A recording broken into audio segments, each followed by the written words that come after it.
Welcome back to the channel. Today we're taking the show on the road again. This time we're not driving 770 miles south, and we're actually going about 30 miles north. It's a little bit of a trip to the upper northwest suburbs of Chicago. So we are going to go do a job for a YouTube subscriber who also happens to have a YouTube channel and some pretty cool toys to play with. Unfortunately, before I get to play with the toys, I gotta go work on some Fords. Yeah, I'm going to Ford country. It's got an entire driveway full of Fords. I'm in danger! So I'm pretty sure I'll find something to work on. So let's go up there and get that done. We got a few tools loaded up in our little ProMaster van and see what he's got in store for us. So I'm here with John from Tripods Garage to fix his Ford Focus. We'll show you all this stuff in a little bit, all the fun stuff I came to see. We're gonna do the boring stuff first, so let's get that done. Ew, what is that green thing in his hand? Milwaukee fanboys punching the air right now. It does the job. It's fine with me. So this is a 2012 Ford Focus, and we have a little bit of a noise in the front end, so we're going to change the control arms. We'll start by unbolting our control arm from our knuckle after we pull the wheel off, of course, and we'll pry our control arm out of our knuckle. I did have to bring the pry bar from home. I was not supplied with such violent tools. I was only provided with the Pacifist Special Ryobi tools that are incapable of hurting anything. So we got it loose. Now we can go ahead and unbolt the front of our control arm from our subframe, or at least try. Run it back in. Alright, that's not doing it. We're going to have to use the extremely violent and very powerful Scott Powered tools.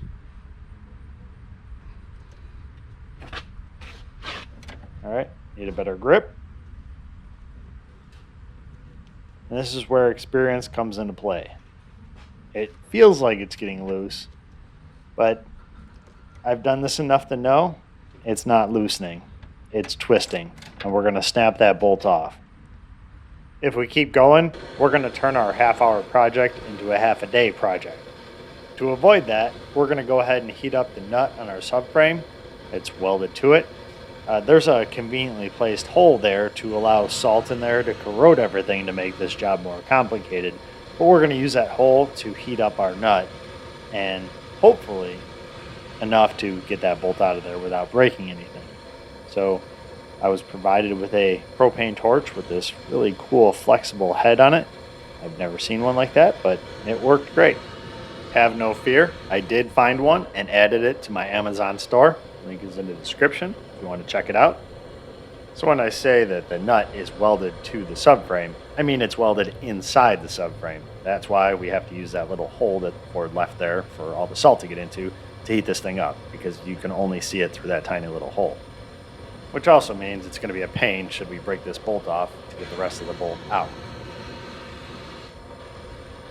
So she looks about medium rare. We can go ahead and try our ratchet and see what happens. And I don't know how to explain it.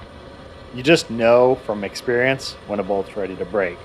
Usually that experience is gained through breaking many bolts, which I have done.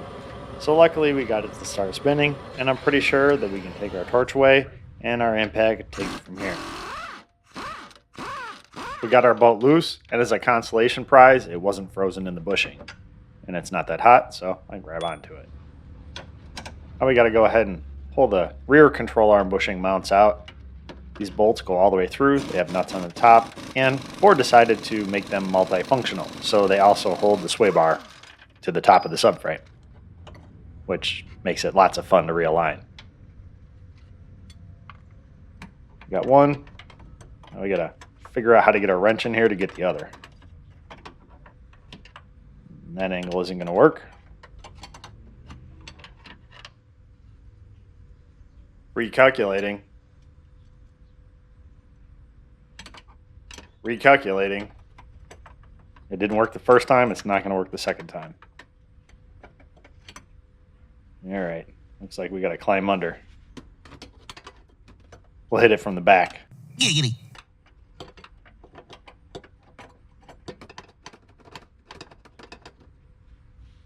Think we got it. Kind of hold that wrench in place and Hope it comes out of here. And we lucked out.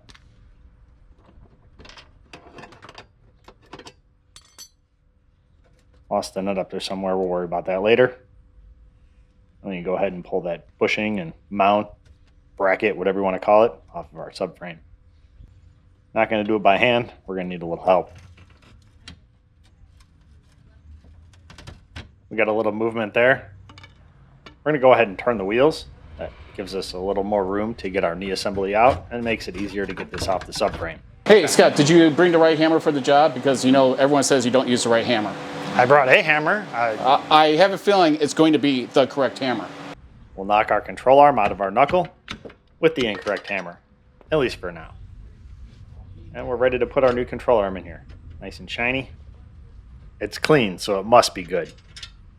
Put a bolt through our ball joint. We'll slip our bracket over our subframe.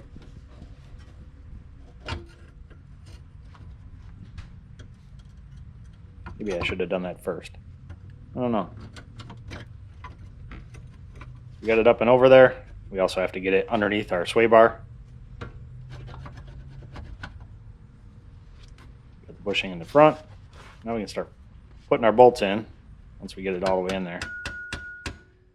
Just use that incorrect hammer again. That's all I got right now. So after a lot of wiggling, and I almost had to resort to swearing, we almost got one bolt lined up. We're pretty close. We got it in the bottom. We still got to get that sway bar on the top lined up. Sorry that my big head is in the way. I know, my work is getting in the way of your video, but, well, the work must get done. We got our rear bolt in there, and luckily the engineers were nice to us, and they didn't weld the nuts to the sway bar brackets, so we were able to just slide it through and then put the nut on afterwards. If it were welded onto that little bracket, it'd be infinitely harder. So we got the front one in now. Let's start our nut on the top. And then what I got to do is figure out how to get a wrench back in there to tighten it up.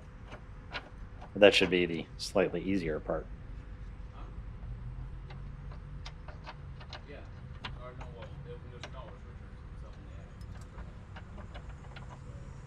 And the nut doesn't want to start. I might have chewed up those threads a little bit. We'll take our time and get it going. Last thing we want to do is make our own threads.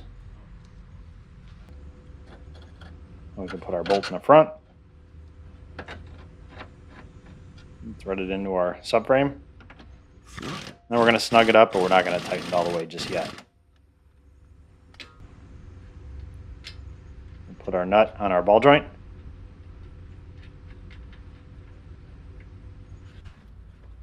We go ahead and tighten that up all the way.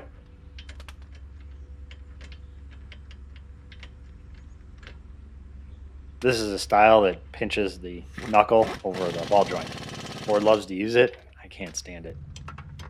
Then we go ahead and tighten up our bolts on our rear mount.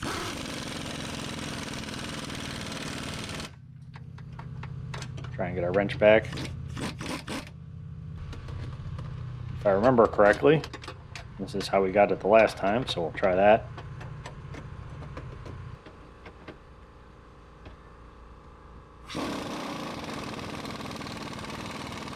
Tighten that up.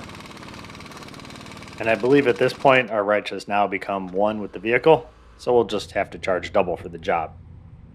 That's that conveniently placed hole so that you can heat that nut up on the back, and so the salt can get in there and corrode it in the first place so that you have to heat it up. And there's our sway bar bushings with the bracket and the bolts that go through them.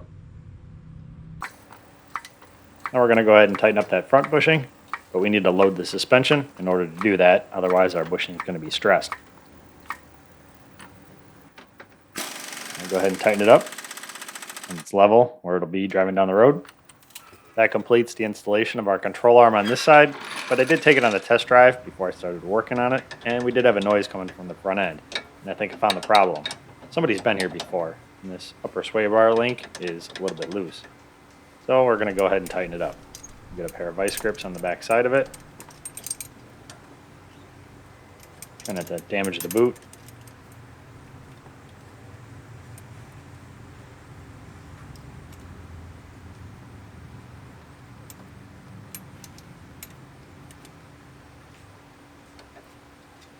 should be good. I'll go ahead and snug that nut up there. Well, as tight as it'll go. It is a Ryobi. I know, your Milwaukee would break it right off. And that should get rid of our clunking noise in the front end. Let me go ahead and throw our tire back up here.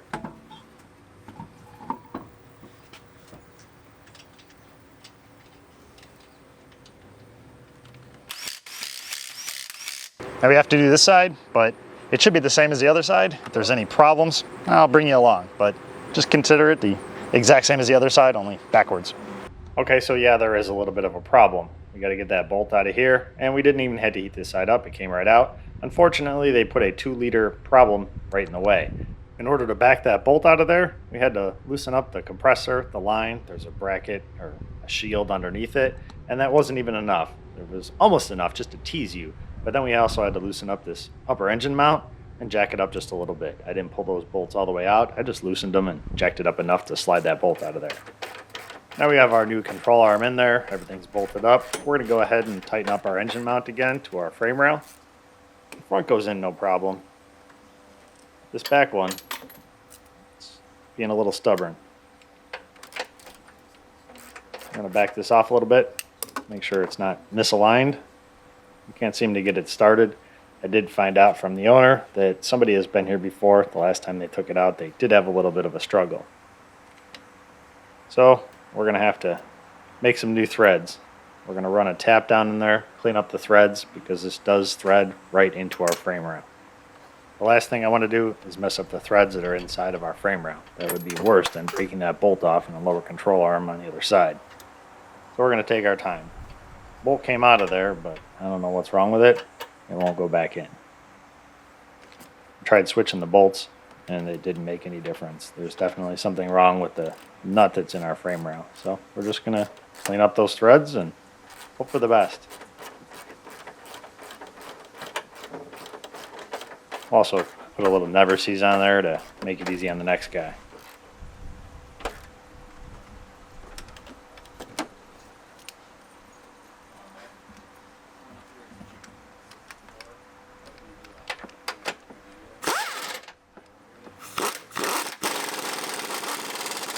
Crisis averted. And for all the people with trust issues, yes, I did change that lower control arm. I didn't send it out the door with no control arm in there. So my job is done fixing the Ford. Now for the fun part, we're going to take a tour of all the equipment in here, and I get to learn a little bit. And well, this is what I came for. I didn't come for the Fords. Well, we know how you feel about Fords anyways. Yeah, And, I feel like I'm in danger. I'm surrounded by Fords. it is a Ford dealership out in out on our driveway, so I don't blame you. I can stay busy here. I think, yeah. You want a job? No.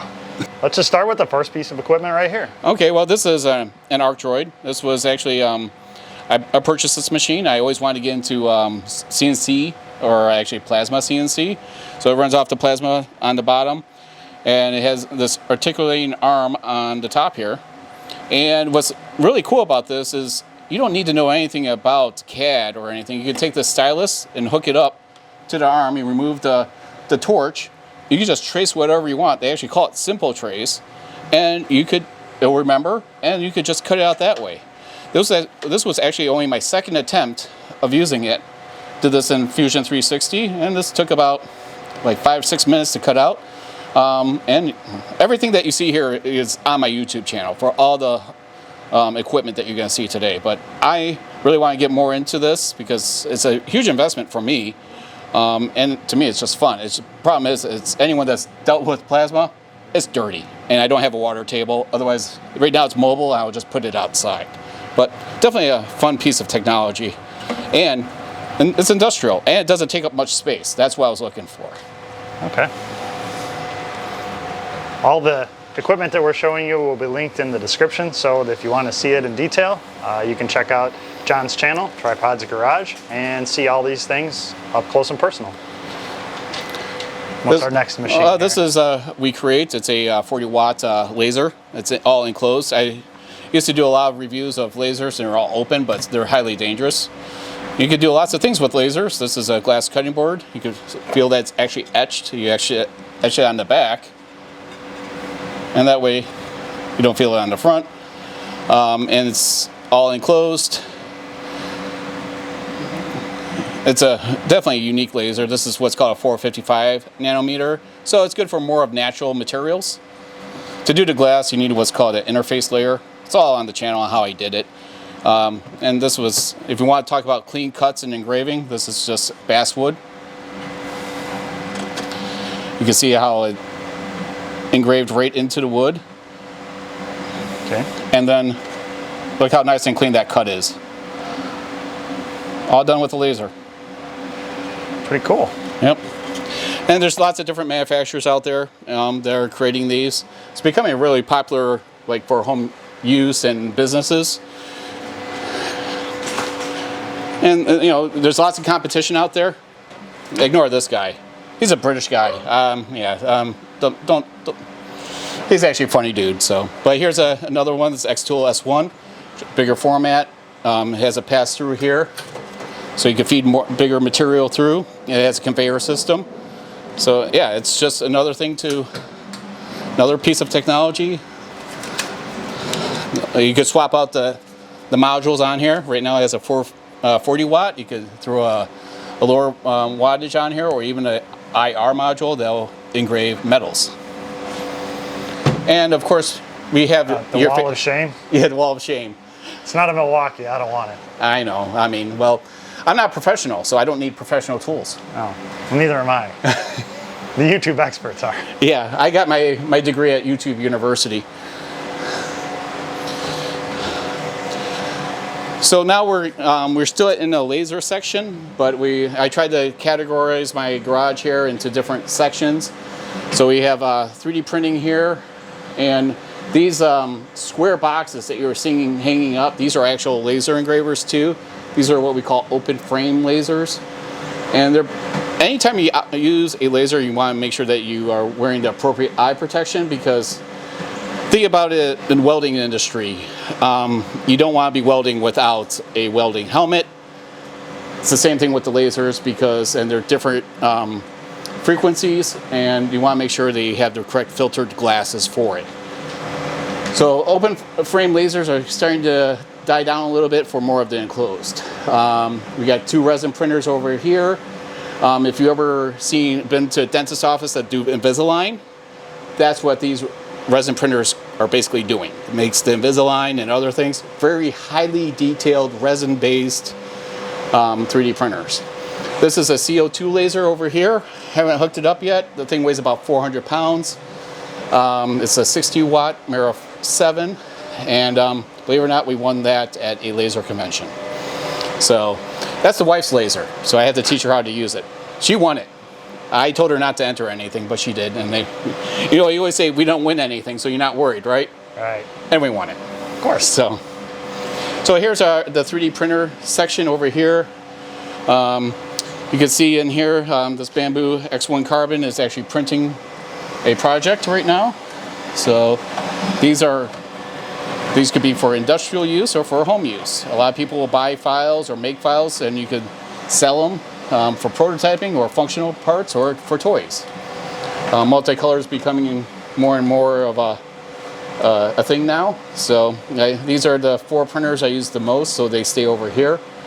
And they get used, like I said, quite often. But I know that we're here for lasers as well, because lasers to me are fun. So we could go ahead and take a look at this one. This is a Omtech 60 watt called a MOPA fiber laser. It uses a 1064 nanometer frequency, and it's basically meant for metals. So let's go ahead and remove the rust off of this plier, and we'll show you the end results. This is a time lapse. It doesn't actually go this fast. It doesn't take long, but I didn't think you wanted to sit here and watch every literal second. We did put a few Ford parts in here to try it out, but after removing all the rust, there was nothing left.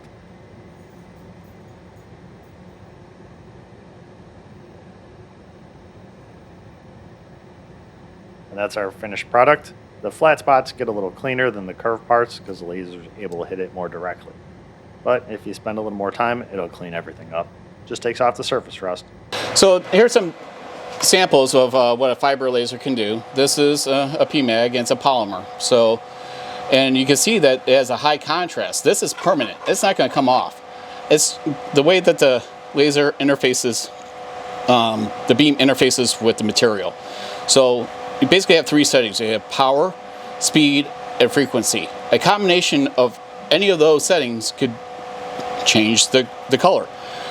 Scott, can you do me a favor and just take a look at that one that looks a little bit whiter? So you can see that one's a little bit lighter than the other, and that's just how you do different settings to achieve different shades.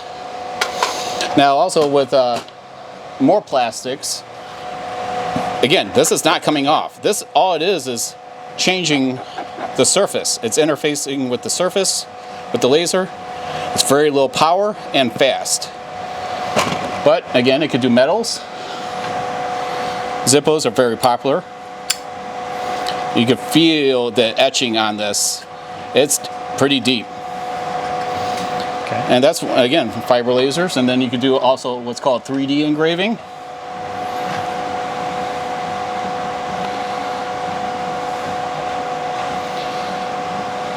And here, if you want to hold that. So this was totally flat, this ridge and if everything? if you flip it over, that's what it looked like before. Oh, okay. Yeah. It's pretty deep there. Like 1/16 of an inch. Yeah. That's pretty cool. And say that you just want to remove just the paint, you could do that too. So right now you can start to see that it's oxidizing here. I left it without a clear coat. So if you want it to be nice and bright, you want to clear coat it afterwards. But I want it to actually start to get rusty and add a little bit of patina. Hey, there we go, to it. So, but that's basically a tour of the garage. Okay. And some of the machines that I review and use on a daily basis.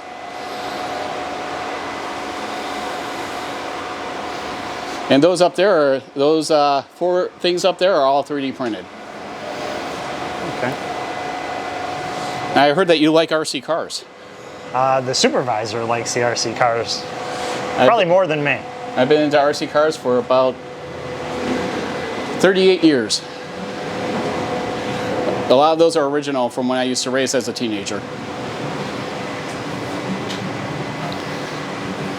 All right, what do you got there?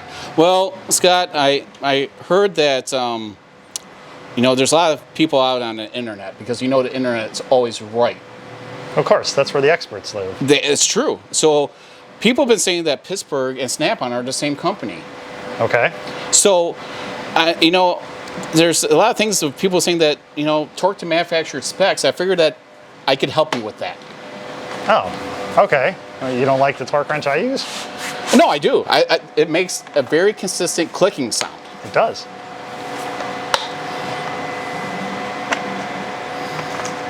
Okay. I don't think this one will be a problem.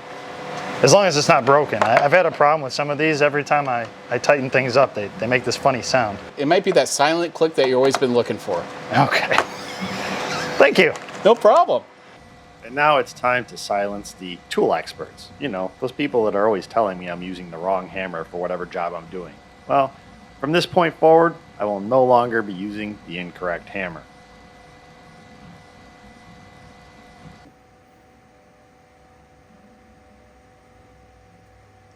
Checkmate experts, I'll always be using the correct hammer now. Now we're going to use the laser to make some new VCore merch that will be available on my website. Link is in the description. There's a limited supply.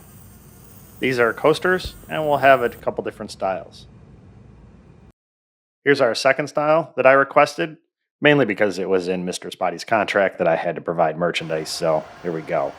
Hope he's happy. And here's a third and final set that I did not request, but somebody's got jokes and decided to troll me. I can appreciate that. So in honor of Scott's transition, his transition from Pontiac to Ford Mustangs, I figured I would just change your logo around there, Scott. This is a special edition. I did 4 of them, so there you go, bud. Just for you.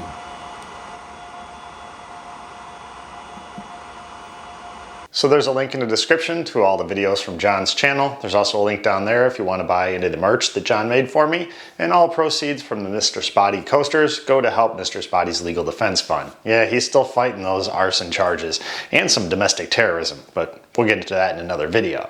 So if I can put a link up there, I will, to John's channel, but you know, me and technology don't always get along. So thanks for watching, and we'll see you in the next video.